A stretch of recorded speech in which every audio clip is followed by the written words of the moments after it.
evening, wherever you are watching us from. We are very grateful that you've joined us today for this show.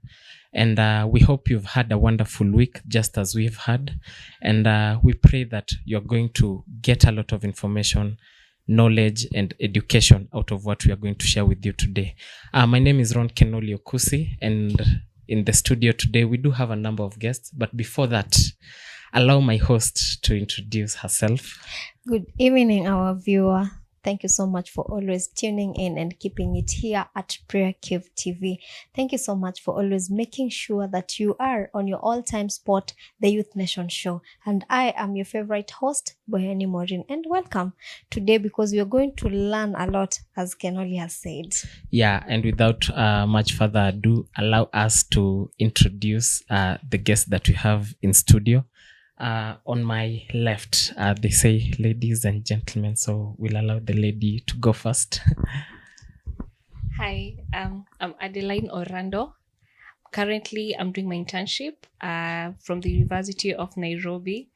And I'm happy to be here, and I look forward to interacting more with you. Thank you. Yeah. Thank you, everyone. Thank you for giving us this opportunity. My good name is Ayumba Onguko. The commercial director at Spark Communication, in charge of commercial and business development. I'm privileged to be here and looking forward to having an interactive session for us to be able to learn from each other. Yeah, sure. And this being a youth show, we are really here to help you learn on how to navigate life. And our topic today is on personal growth. So allow me to start with Mr. Ayumba. What would you describe as personal growth? Thank you for that question. Personal growth, to me, allow me to just describe growth first before I go to the specific in terms of personal growth. So for me, growth is the incremental difference that you have today from yesterday.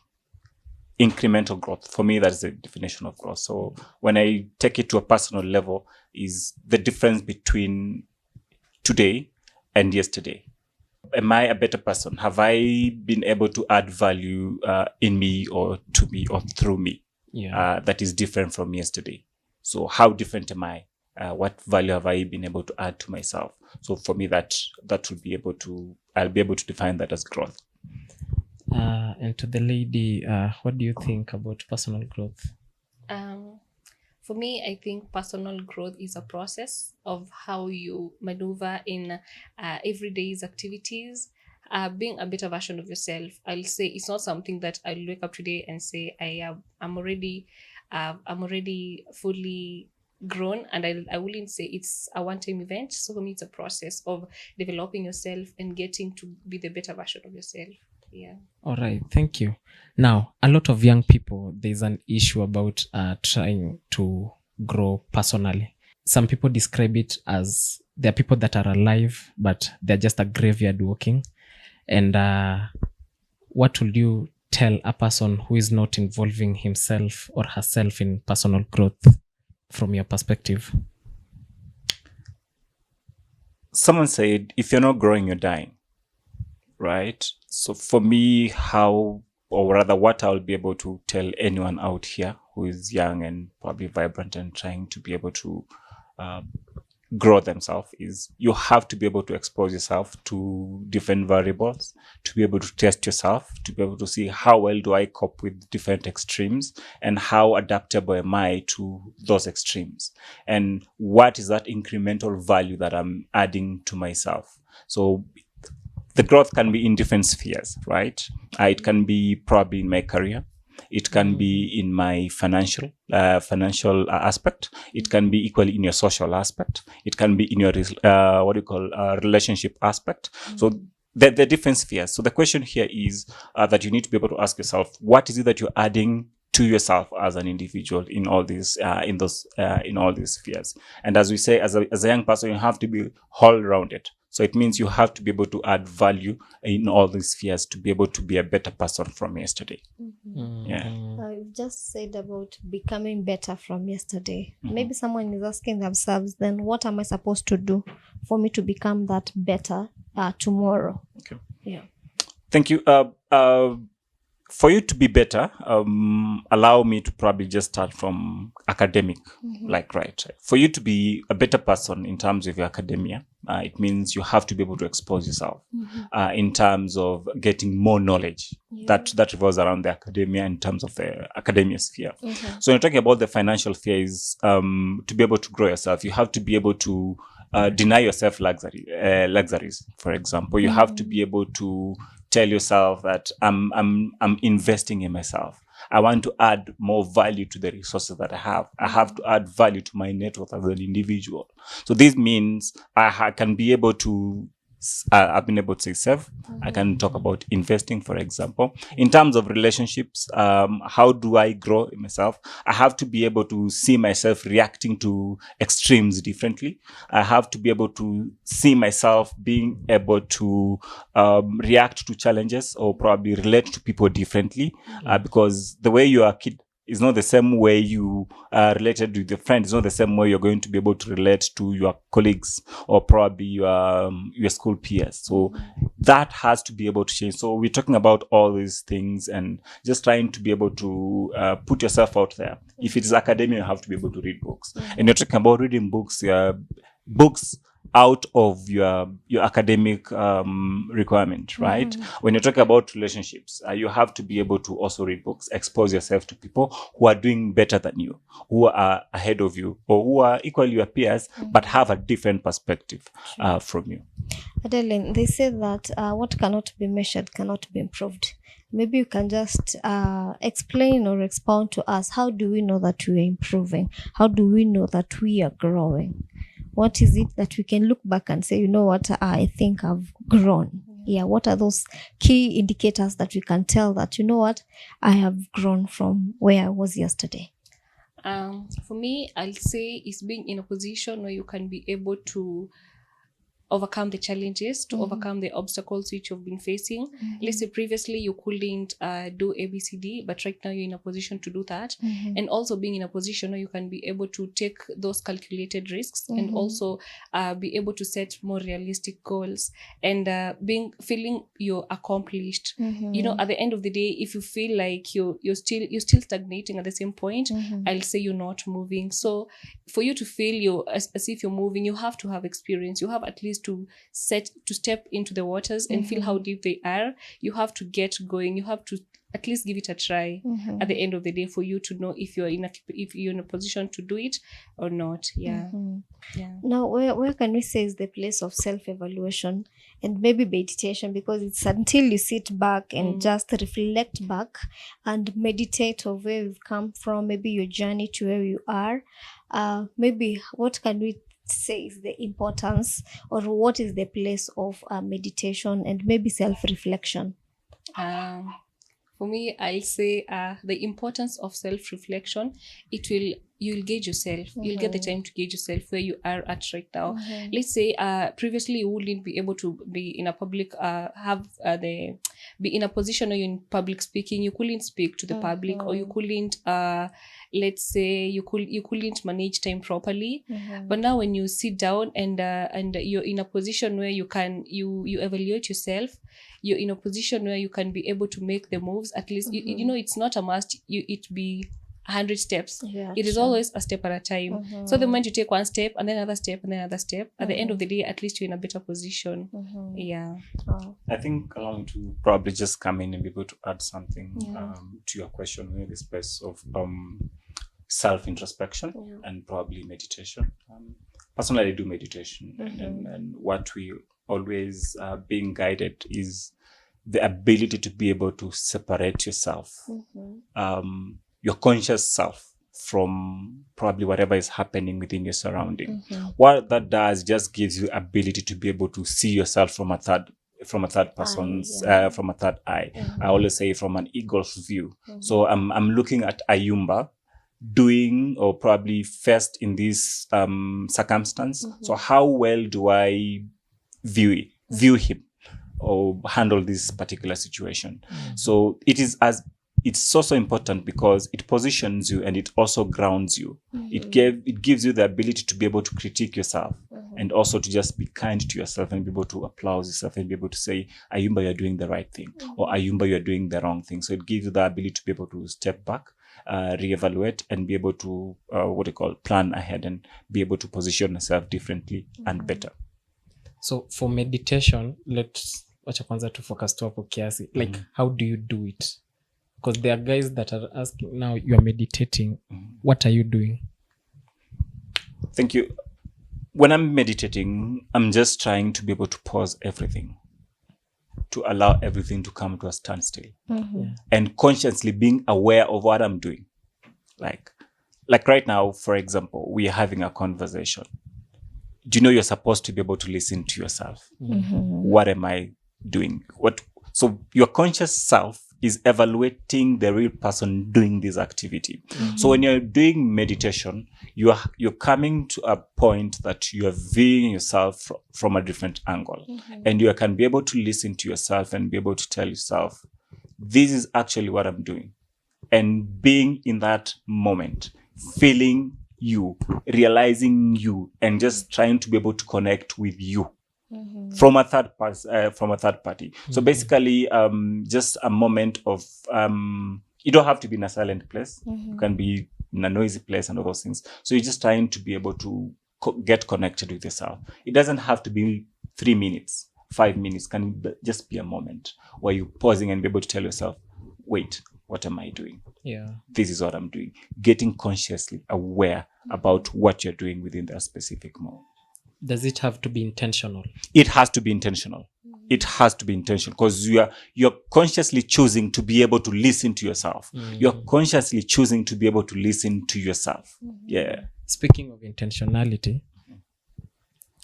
there are people that sometimes they let me not call it growth. They make moves, but if you try to look at their personal lives, these are people that don't seem to be involving themselves in personal growth, So when you talk of intentionality, does it have to be intentional for you to grow personally? Again, that reminds us that gets us back to the question of probably growth, and being able to ask myself, what am I doing, and what is happening around me. So for me, I keep saying this, that it is intentional. It has to be intentional to consciously reflect upon yourself, right? There are people who probably in one way or the other, they can't explain, things are just happening. They're just floating around. They're just in the wave. They're just in the moment. Okay. In the moment now, by the way, which is so true. In meditation, we also have a place called being in the moment. Yeah. So being in the moment here, you positioning yourself higher in a place where there's nothing. You're just floating. You're just mid-air into your conscious mind, into your conscious self. So you're just there. So there are people who are just floating in this planet Earth, and things are just happening. They cannot be able to explain how they're happening and then what is really happening around them. But to them, they're just floating around. However, you have to put that to a pause, because you have to be conscious about what is happening to you. Because when you allow things to happen, so to what extent are things going to happen without your control, right? So if you're allowing extremes to be able to direct you, to what point will the extremes direct you? So you have to be able to choose, yes, I'm allowing myself to be led by my youthful agenda, my youthful stage, but I also have to be able to control it. To what extreme am I allowing myself to be able to go around? So this goes for both of you. How do you do your personal growth? For me, I'll say I'll sit back and I'll gauge myself. At some point, I look at the failures. I look at my failures. I look at my points of weakness, and I look at how that specific instance in my life, how it made me because at some point you find we usually use our low moments or our failures to discourage ourselves or to look down on ourselves. But at the end of the day, I'll sit back and actually for me, every failure is a learning opportunity. I'll be like, at least I learned better, at least I know better, I will do what I did at that specific position.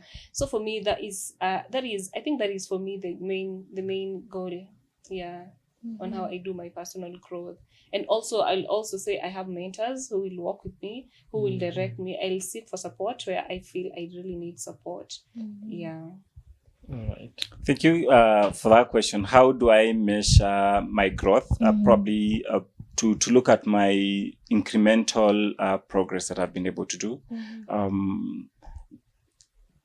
About academia, I've been able to grow, and I've been able to be intentional in terms of what value I've been able to add myself. For example, right now, I do recently, 2 years ago, I started reading books. So for me, how do I assess growth? Like, I'm intentionally reading leadership books, because that is my next phase that I'm looking to be able to go to. So I'll ask myself, how best have I been able to expose myself? So I have to be able to read books. Number 2, I have to be able to meet people. So I'll just be able to tell myself I have a target until June or July to be able to have met 10 people within a particular sphere that I'm looking at. So have I been able to achieve that? Then besides that, what value have I been able to add to myself?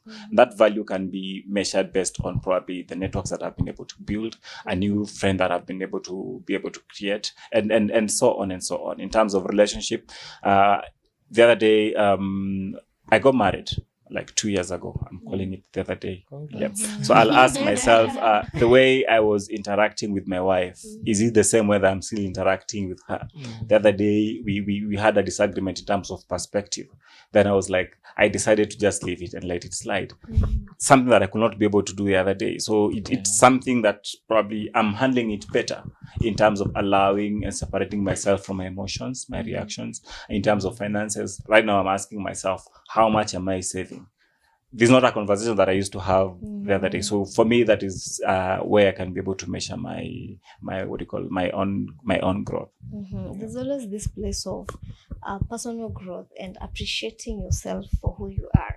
So how do you even draw a balance that this is me, I'm supposed to embrace me, I'm supposed to love me, and where is the other part of me becoming better? Because now there's like a cutting line there whereby you have to grow, but also you have to embrace yourself for who you are. So how do we distinguish the two? Or how can we not tunaweza fanya nini to see confuse, like us settling for less just because we want to be us, and us fearing to take a step of becoming better? Okay. So for me, not settling for less, I think first of all, I'll have to take care of myself, because at the end of the day, I do matter. So for me, I'll have to sit down and take care of myself. I'll have to when it comes to my brain, I think I have to read books. When it comes to my nutrition, I have to make sure I'm fit when it comes to exercises and all that. I think at the end of the day, for me, every day is a learning day. Every day, like for me, I'm an open-minded person. And the moment you're open-minded, any experience, any exposure you get at the end of the day, you're getting to learn in that. So to grow personally, personal growth, and when it comes to personal growth and me self-care on myself, I'll say for personal growth, at the end of the day, I'll have to be compassionate to myself. I'll have to be empathetic to myself, and I'll have to know, what have I done? What have I not done? Where have I gone wrong? What have I done to go wrong? And also, when it comes to the growth and development, for me, I feel it's more about being intentional. Actually, that is what my fella has said here. It's being intentional about what you want and how you want it done. Yeah.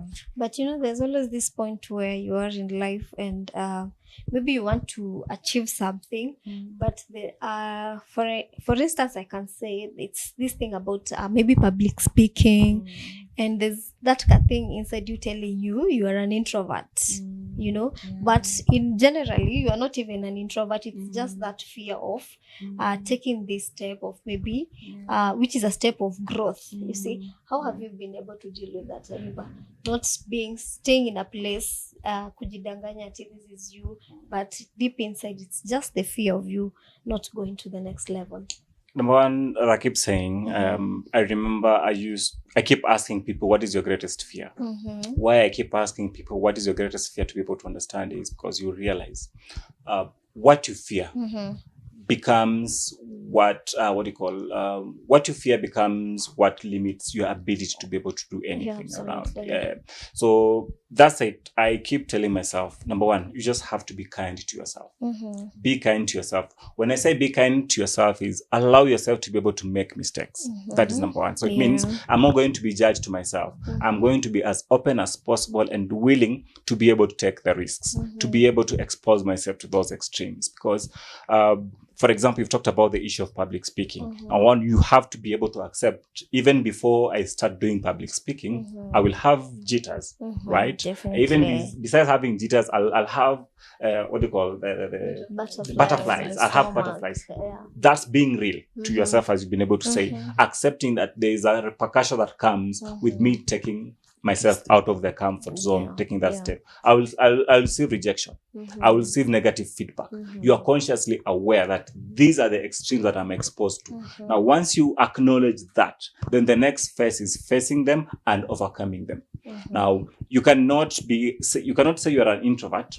You want to grow into public speaking, but you're still staying at home, right? For example. Now, you have to be able to take yourself out of the comfort zone, right? If a lecturer asks a question in the classroom, for example, and you know the answer, you have to just raise your hand. It might be a right answer or a wrong answer. That's the first step that you're taking. Acknowledging that there are negative implications around it, and being able to take the negative feedback and being able to project yourself and still be able to put yourself out there. But one of the challenges that we have as people and as human, there's always that fear of failure. No one wants to get into something they know they might fail in it. And so I believe that is one of the things that holds us back to becoming to something that holds us back to personal growth. And we end up remaining in the comfort zone just because we are afraid of failing. How can we address this fear of failure? Addressing the issue of fear of failure. I keep saying, number one, for me, I love failing. I'm being as honest as possible. Why do I love failing? Yeah, I love failing because through failure, I'm a better person. I become a better person, right?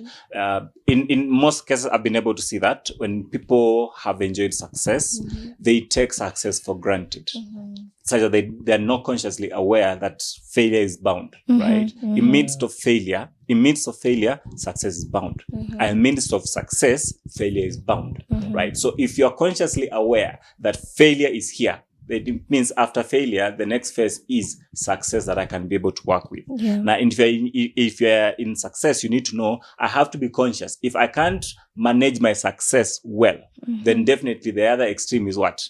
Failure. So you have to be conscious and you have to be able to acknowledge and accept it. So it gives you the courage and the strength to be able to surmount that fear that you have. However, talking, number one, reading and sharing with people is an easy way to be able to to overcome your fear. Go tell yourself first. Have your conversation with yourself. Tell yourself, I'm afraid of going out at night. I'm afraid of talking to a boy. I'm afraid of talking to a girl. I'm afraid of reading the Bible. You're talking to yourself. So it means you're speaking to yourself about the fear. Now, once you speak to yourself about this fear, you're trying to diffuse the impact of it. There's a book I was reading and it's talking about that aspect of diffusing fear by acknowledging it. Because once I acknowledge that, for example, I'll be rejected, it no longer becomes a fear because I have acknowledged it. It is true. So it becomes easier for me to be able to surmount it because I've already acknowledged it. It is here. So what else can I be able to do? What can I be able to do beyond it? I'm just curious for our lady here. How do you handle failure? Do you love the failing? How do you handle the fear and stuff?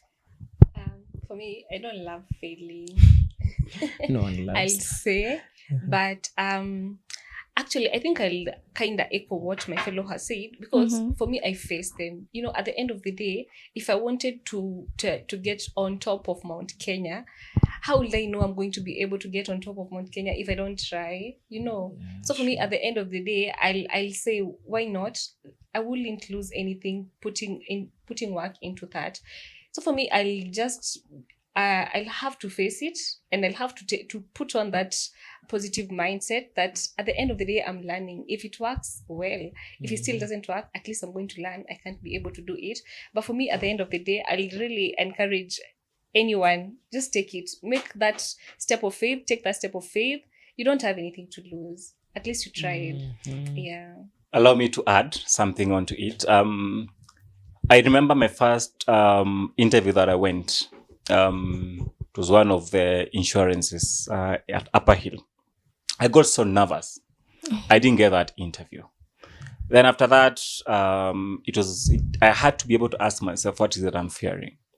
Let me share here that after that, it gave me a different perspective, and I kept on asking myself, what do I stand to lose? So anyone who asked me, Ayumba, I have an interview, and can you help me prepare? Number one, I keep telling them, deal with the attitude issue first. And the attitude issue stems with the issue of fear.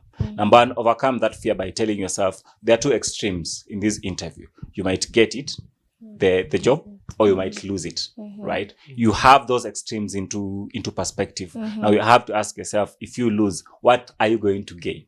So you're going to gain the experience because you've been asked, and you understand. So through failure, you've been able to gain something. Now the other question is, what do I stand to gain by being successful in the interview? Number one, I have surmounted a mountain, the fear that I had about the interview. Number two, I've gotten the job, right? Number three, it means given me some self-esteem boosts that I can be able to do it. I'm a winner. I've been able to surmount other challenges around it. So once you have all these things, it becomes much more easy, and you ask yourself, what do you stand to be able to lose? Equally in life, again, I keep saying, when you're faced with these extremes, I keep saying that you have to have those two perspectives into place. Then ask yourself, what is the worst case scenario? In all cases, have the perspective and the attitude that you stand to benefit. So my mantra is always I don't stand to lose anything, but I stand to gain everything. Yeah. So a lot has been said, and there's much to be shared. So don't touch the dial. We'll be right back after this short break.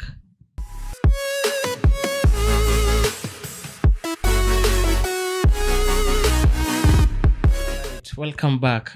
Remember, we are talking about personal growth, and we hope that whatever we are saying and the information that you are sharing is something that you're going to put up in your action plan so that you can grow in everything that you're doing. And to the guests that we have in studio, you have mentioned a little bit about mentorship, and there's such an issue about young people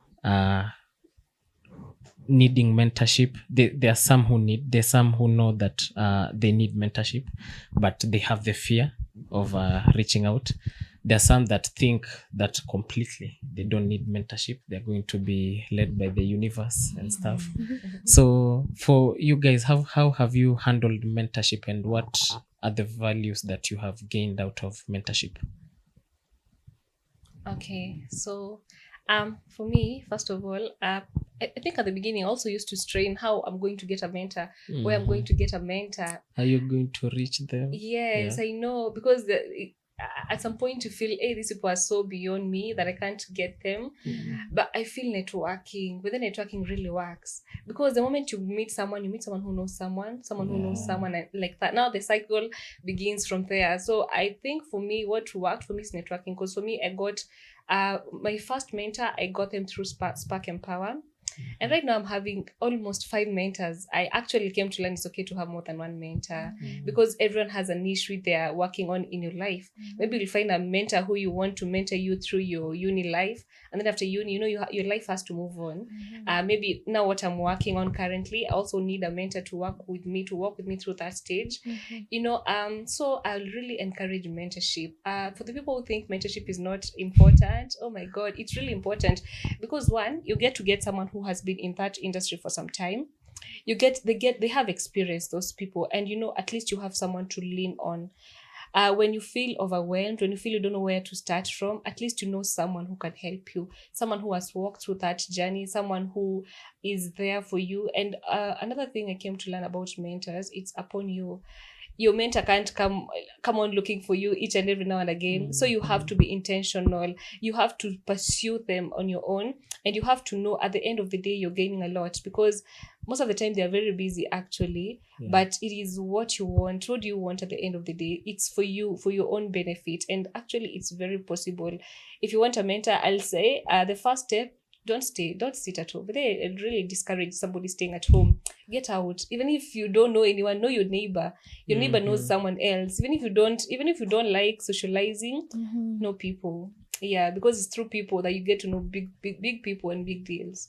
Yeah. For you, how have you handled it? Wow. Why I'm so passionate about the issue of mentorship is my personal experience. I keep saying that if I had a mentor at a young age when I started my career, I think I'll be far away from wherever I am. I know in one way or the other, I'm not badly off wherever I am. However, there's room for me to be better. So if I had someone to be able to work with, then things will be a little bit easier. I always draw this from the book of Ecclesiastes, where Solomon with his wisdom says, there's nothing new under the sun. What does that mean to me? It just means and implies that whatever you're going through is not new to mankind. Yeah, true. It has been there. It will be there even after you. So why will I experience challenges and experience happenings in my life, yet I can be able to work with someone who has been able to go through the same? That is true. Right? So it is much more easier when you're climbing the ladder, assuming you're, personal experience here. When you're, for example, you are using the staircase to be able to go to 8th floor. Yeah. When you are talking to someone or when you're sharing moments and having laughter along the stairs, you realize the stairs are shorter, right? Sure. When you're by yourself, you always, on 4th floor, you're panting. Yeah. You understand? Yeah. Psychological. Yeah. So what does that mean is when you're having someone around you, things become easier. Moments become lighter. Burdens become easier. So you should not struggle to be able to invent the experience. Yeah. Just learn from someone else. Number 2, about the issue of career. Why will you struggle to look for a job? Or probably trying to learn your job environment when you can actually partner with someone else who is in the same field to be able to learn from their own experience and their own moments. So it makes work easier. It makes life experiences better and fun. And I can confirm here that people who have mentors, they grow faster than people who don't have mentors. Again, for purpose of viewership, right? Yeah. It's not a must you must have a mentor. That is clear. You can equally grow without a mentor. However, you'll have to, in normal life, you have to go through ups and downs, but you'll be by yourself, right? But if you are working with someone, it is easier and lighter and makes things lighter, and you can be able to expose yourself. I recommend this book to anyone who probably is interested in reading. Go and read the book, The Startup of You, right? Was written by Reid, the guy who founded LinkedIn. He talks about the issue of networking. Now, that's what you talk about, the issue of mentorship. Add someone new to your network, right? I can see here we're young people, right? I'm young, even though, yeah. So I also have mentors in my own sphere. I have people that I go talk to when I'm talking about the issue of marriage. For example, when I'm talking about issue of finances, I need perspective. I definitely have people that I'm going to be able to talk to. Yeah. If I'm like right now, I'm talking about the issue of leadership, right? So I have people who are in leadership position that I look up to, that I can be able to work with and be able to guide me. So regardless of what, someone needs a mentor. However, you can still be able to go alone. But why will you walk alone when you need someone else to be able to work with? True. And maybe you can encourage our young viewer, the importance of surrounding yourself with the like-minded people, because we find ourselves there's a particular place you want to go, but the people who are surrounding you are not headed in the same direction. For instance, I want to go to Nairobi. I'll know if I go to the bus station, this is the kind of matatu or whatever that I will board to get to my destination. But now we find ourselves in stages that do not lead us to our destinations. Maybe you can just advise the young people what is the importance of surrounding yourself with the like-minded people that helps in your personal growth? Let's start with you. Okay. I'll say, first of all, they help you to have a positive mindset. They enable you to. They are always there to support you. So whatever you're going through, if they feel it's something they want to nurture, because those people, all of you, maybe let's say you're trying something new, or maybe you're in the same field, all of you are positive about it. Nobody is like, maybe is this thing going to work? It's not going to work, because all of you're looking into that thing to work. So most probably they help you to develop a positive mindset. And again, I'll also say you have somebody to lean on. You have people who are going to be there emotionally for you to support you. If it turns where you are, at least you know these people are people who are like-minded like me. And also at the end of the day, you don't have anything to lose, I'll say, because at the end of the day, you people are the people who have the same intentions with you, people who have the same mindset with you. They're going to look and see, okay, here we have done this, you've done that, and you're also going to be more resilient at the end of the day. Yeah. Well, what do you have to say? You are as good as the company that you keep, right? Absolutely. This is what I keep telling people. You'll never, in most of the cases, CEOs will always interact with CEOs, right? Successful people will always interact with successful people. Broke people will always hang out together, right? And you realize, Bible says misery attracts misery, right? That's the entire principle, right? If you want to be successful, you have to be able to interact with successful people, right? And you will ask yourself, if you are the smartest person within your peers, then you're doing definitely something is not right. It is true. Right? You have to be able to always challenge yourself, right? And be able to ask yourself, what kind of friends am I surrounding myself with? Yesterday, in fact, I was talking to a lady friend of mine that I've known for the last 15 years, and she's also in the commercial space like me, and she's struggling wherever she is. And I told her, now you have to be able to change the friends that you're interacting with. If you're looking to be able to go to be a CEO, probably a sales manager, or probably a regional manager, that's where you need to position yourself. You have to be able to drop the college mates that you had with who are still languishing and struggling, and the friends that you keep on having with, of course, as young people, you have all those, but you have to be able to ask yourself, how far am I going with these friends, right? So that is important to be able to decipher. However, you also need to be able to maintain a social sphere, right? You don't have to be able to pass a particular stage just because you're chasing after success. Do whatever is required of you to be able to do. In my church, we used to have something called Ex-Cans program, right? People who have finished high school. We used to have those kind of games, right? I look back and I'm like, I enjoyed my moments. Right now, can I be able still to get a chance to be able to interact and be able to just hang out with my peers? No, I can't, right? So if I didn't maximize on that opportunity, is a gone phase. And I'm sure you can be able to, I'm sure you know peers and friends who are struggling to be able to catch up with the particular stage that they had with. So maximize on the opportunities and strength that you're having. You have an opportunity to be able to make mistakes, right?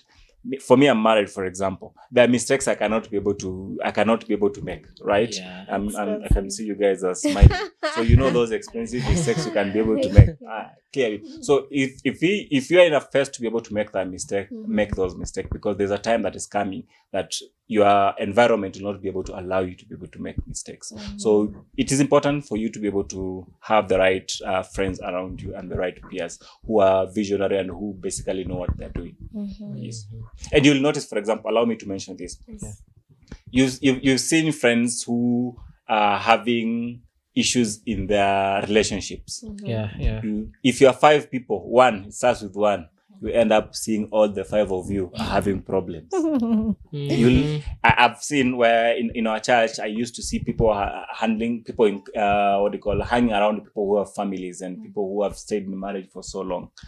Truth be said, most of my friends, I see them until today, they're also inclining in the same sphere. So it just tells you wherever you hang out, you always tend to pick 1, 2, 3, and That's it true. forms the things that you value. Yeah. It forms the direction that you're going to be able to pick and be able to Yeah. incline to. Yeah. Yeah. It even informs your belief Yeah, based on definitely. what you're saying and interacting with. Yeah. When it comes to personal growth, being human the way we are, and I know if I ask for your personal notebooks, there are things that you want to achieve this year. And one of the things we don't do is sit back and see if these things are realistic.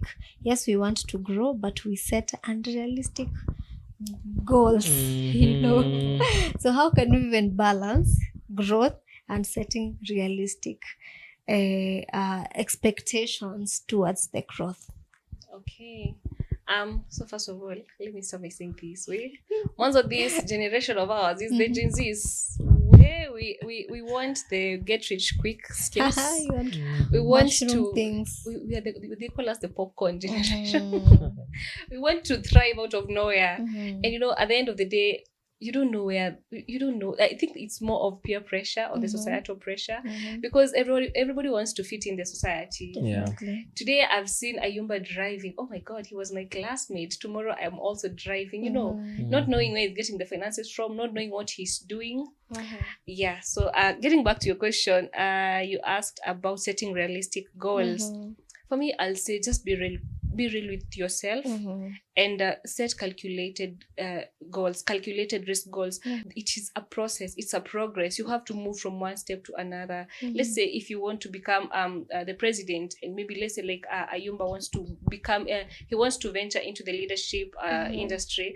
You have to know people who are in that industry. You have to know how to connect with those people. It's not you're not going to start to become a leader out of nowhere. Nobody, you can't vie. The next time you can't see Ayumba vying and now we are going to select Ayumba as our next president. Yeah. So you have to be, at least to be a leader, showcase people. You have to start from somewhere. Be real with yourself. Don't follow the social media, the pressure, because it's real, by the way.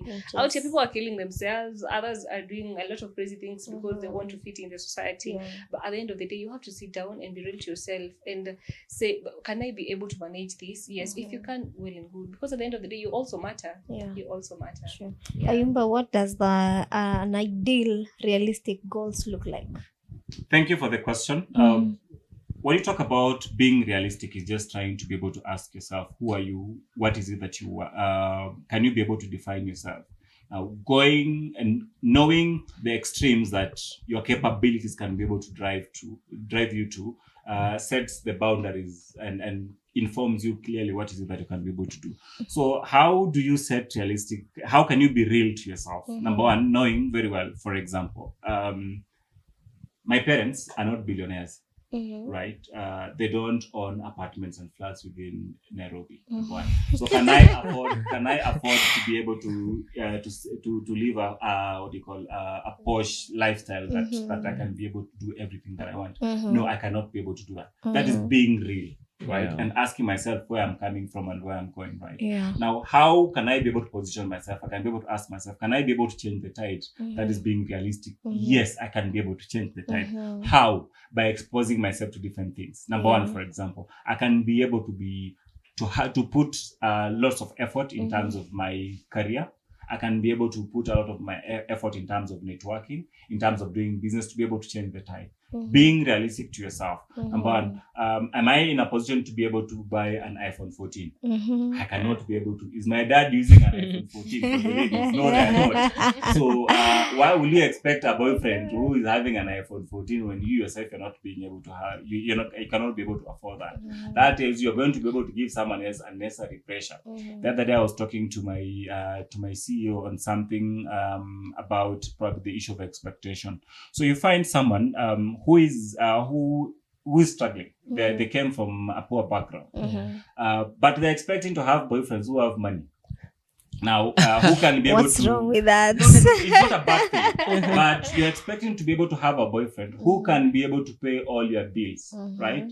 Your parents cannot be able to buy for you an iPhone 14, right? But you're putting pressure to a young man who is still in campus to be able to buy you an iPhone 14. My brother, where is this guy going to get that money to be able to buy? He's trying to be able to buy supper, and you want him to be able to take you to local hotel and all this. So that is just trying to be able to be real for yourself. Yeah. The best that person can be able to afford, for example, is take you to Java. You need to be able to appreciate it and set realistic targets. Now you're 21 and you want to be able to have probably 5 kids when you are around 28. That is not realistic.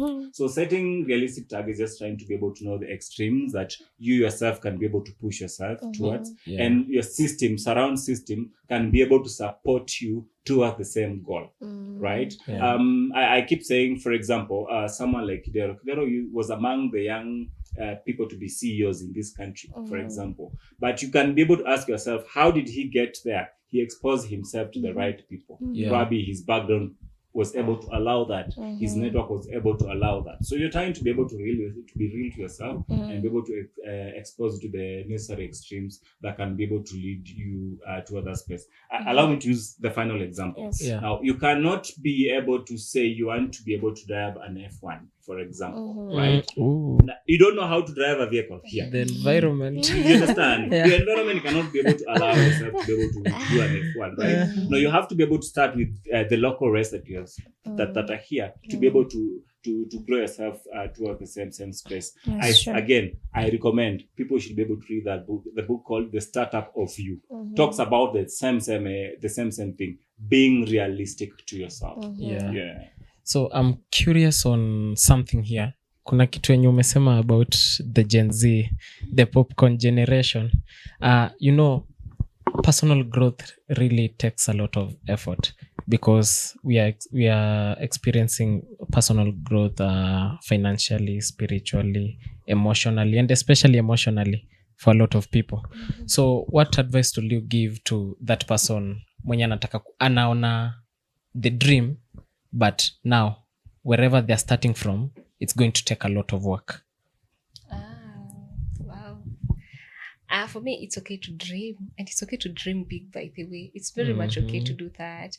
But so you have to start from somewhere. I can't wake up today and I want F1 and tomorrow I have it, So it's okay to dream, and it's okay, by the way, to dream very big. Actually, also have very big dreams.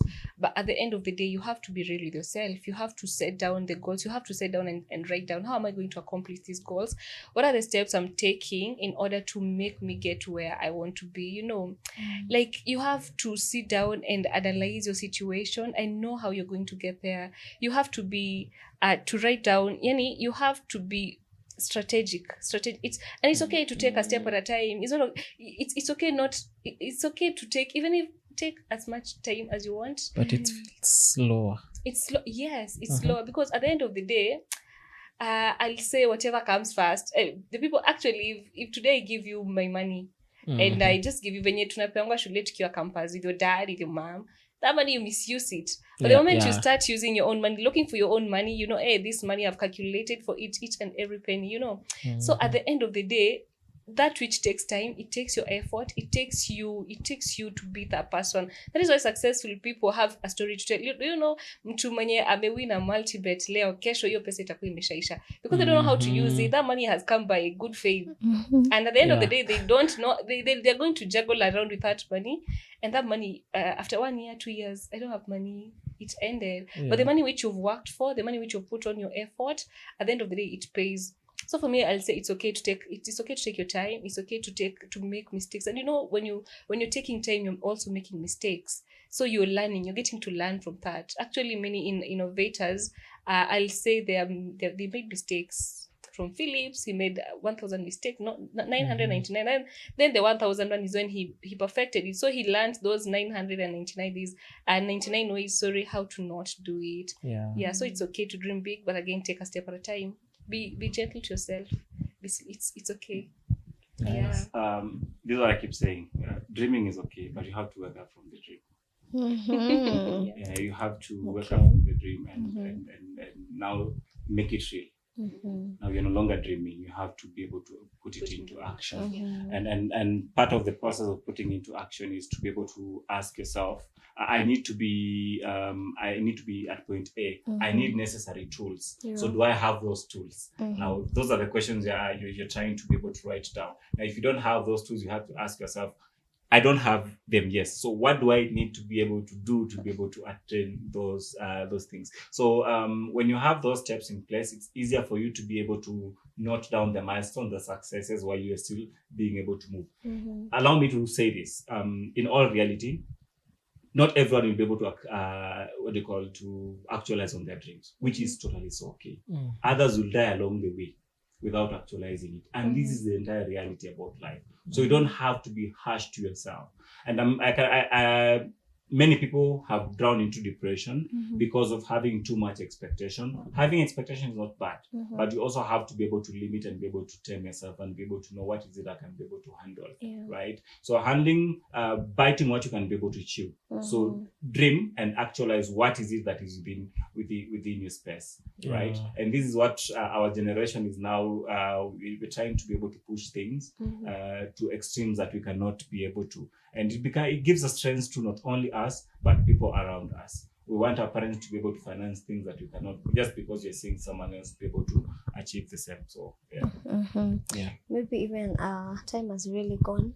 Maybe you can just give us an example of one thing that you did, and so there's always that thing that, as you said, some of the things they are out of fear, maybe, and one of the ways you judged yourself is, yesterday I feared doing this, today I did it. So there was that a measurable step that you can say you grew. Maybe you can tell us an example of what is that one step that you took into personal growth, that you became so dedicated into it and so intentional to it. Yeah, so for me, I'll say it's taking risks. Where before I couldn't take a risk, I was what if it goes where But at the end of the day, I was, why not? I don't have anything to lose. I mean, the moment I've taken that risk, I know how to do it better, and it might work, and it might not. It might either work or not work. But at the end of the day, you have nothing to lose. So for me, I'll say taking risks. And at first, I'll say nobody is usually 100% sure on what they're doing. Even if you're not always 100%. Even the big business moguls, they're not usually sure. It's just that they take risks, they make risks, and big risks, it equates to big rewards. So at the end of the day, I just decided to say, you know what, by the way. And the moment you've taken a risk, tomorrow you won't fear. Today you try, and tomorrow you're like, Sijan, I did it. Why not? Even if I fail, at least I learned. I'm not going to do what I did yesterday. So, for me, that is what I think that is my main lesson. I decided to take risks, and by then I'm seeing the fruits. I'll say wherever I was yesterday is not where I am today, and I'm intending to take many more risks to be where I want to be. That's awesome. Yes. Ayumba, what can you tell us? Yeah, even as you give us your parting shots. Thanks. For me, that incremental growth is the issue of rejection and failure.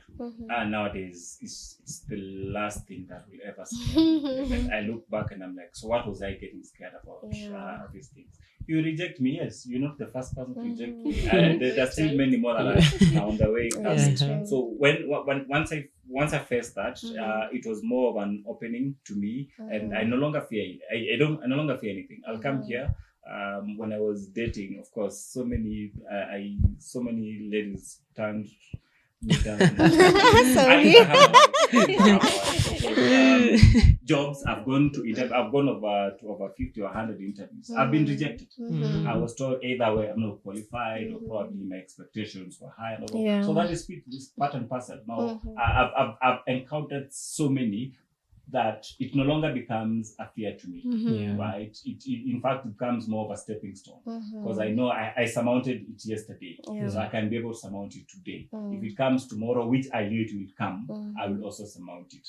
So my parting shot to young men like me is, be true to yourself, be kind to yourself, don't be harsh. You are the best person to yourself.